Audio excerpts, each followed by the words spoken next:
যারাই ক্ষমতায় যায় তারা স্বৈরাচারী হয়ে ওঠে। যেন নিজের একটা জমিদারি আছে, তালুক আছে, সেখান থেকে মানুষকে দিয়ে দিচ্ছেন।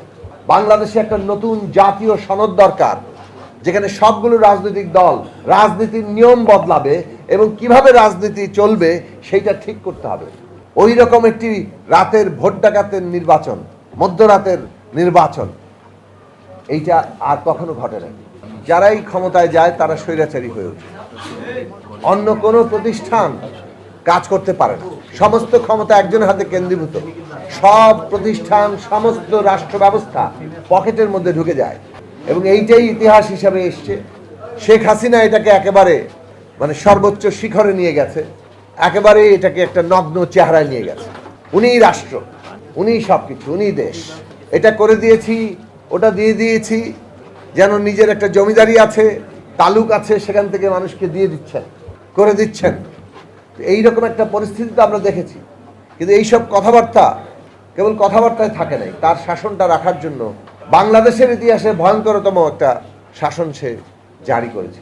কিভাবে গুম খুন হয়েছে, লক্ষ লক্ষ মামলা হয়েছে, বিরোধী দলকে নানাভাবে নির্যাতন অপদস্থ করার তৎপরতা হয়েছে, নতুন নতুন সমস্ত কায়দা কানুন তারা আবিষ্কার করেছে। কেবল সরকার পরিবর্তন নয়, শাসন ব্যবস্থা বদলাতে হবে।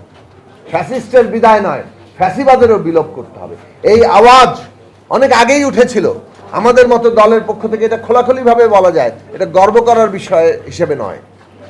আমরা এই দাবি আমাদের প্রতিষ্ঠা লগ্ন থেকে করে আসছি যে এই শাসন ব্যবস্থা একটা স্বৈরাচারী ব্যবস্থা সাংবিধানিকভাবে।